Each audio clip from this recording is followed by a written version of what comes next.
Welcome to Madhumita's food court. আজকে আমি আপনাদের ব্রেড অমলেট বানিয়ে দেখাবো। এখানে আমি দুটো ডিম নিয়ে নিচ্ছি। এর মধ্যে আমি এখন দিয়ে দেব পেঁয়াজ কুচি। আমি এখানে একটা বড় সাইজের পেঁয়াজ ছোট ছোট করে কুচি করে রেখেছিলাম, সেটা দিয়ে দিলাম ধনে পাতা কুচি, দিয়ে দিলাম টমেটো কুচি এবং দিয়ে দিলাম অল্প পরিমাণ কাঁচা লঙ্কা। দিয়ে এটাকে আমি এখন ভালো করে মিক্সড করে নেব। এই সময় আমি এতে স্বাদ মতো লবণ দিয়ে দিলাম। দিয়ে এটাকে ভালো করে আমি সব কিছুর সঙ্গে মিশিয়ে নেব। অবশ্যই এইরকমভাবে ব্রেড অমলেট বাড়িতে একবার হলেও ট্রাই করবেন, খেতে দুর্দান্ত লাগে। এটা আমার ভালো করে মিক্স করা হয়ে গেছে। এরপর আমি একটা ফ্রাইং প্যান নিয়েছি। নিয়ে আমি এখানে ব্রেডটাকে সেঁকে নিচ্ছি।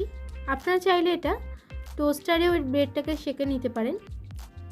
ব্রেডটাকে আমি দেখুন এইরকমভাবে সেঁকে নিলাম দুই দিকটা ভালো করে। নিয়ে ব্রেডগুলোকে এখন আমি রেখে দেব। দিয়ে আমি এখানে দিয়ে দিচ্ছি অল্প পরিমাণ সাদা তেল। আপনারা চাইলে এখানে সাদা তেলের পরিবর্তে বাটারও ব্যবহার করতে পারেন। দিয়ে দিলাম ডিমের ব্যাটারটা। দিয়ে আমি এখানে দুটো ব্রেড এরকমভাবে দিয়ে দিলাম।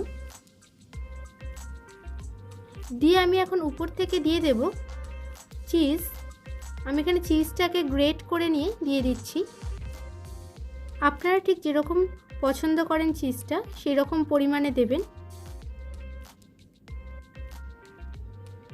চিজটাকেও আমি পুরোটা এখন গ্রেট করে নিয়ে নিলাম। নিয়ে আমি ভালো করে এটাকে এখন মুড়ে দেব দুটো সাইডে। অবশ্যই যখন সাইডগুলো মুড়বেন ডিমটা কাঁচা থাকা অবস্থায় মুড়বেন, না হলে মুড়তে অসুবিধা হবে।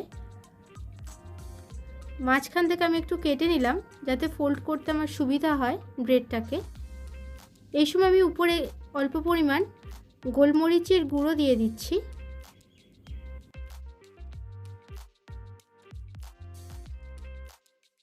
চিজ দিয়ে ব্রেড অমলেট খেতে খুব ভালো লাগে। সকালের জলখাবারটা একদম জমে যায় এরকম একটা ব্রেড অমলেট হলে। আমি উপরে কিছুটা পরিমাণ বাটার দিয়ে দিলাম। এটা সবাইকে বাড়িতে বানানোর জন্য আপনাদের কাছে রিকোয়েস্ট রইল। ভালো লাগলে আমার চ্যানেলটিকে লাইক শেয়ার সাবস্ক্রাইব করতে ভুলবেন না। ব্রেড অমলেটটা এখন আমার রেডি। অমলেটটা যখন বানাবেন গ্যাসের ফ্লেমটাকে অবশ্যই তখন লো টু মিডিয়ামে রেখে বানাবেন, নাহলে ডিমটা বেশি পুড়ে যাবে, ভালো লাগবে না খেতে।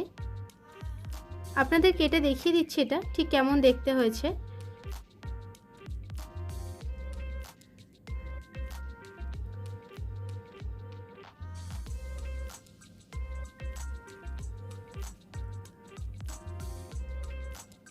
ঠিক এইরকম দেখতে হয়েছে দেখুন ব্রেড অমলেটটা। তো বাই বন্ধুরা, আবার আসছি নেক্সট ভিডিওতে নতুন কিছু রেসিপি নিয়ে।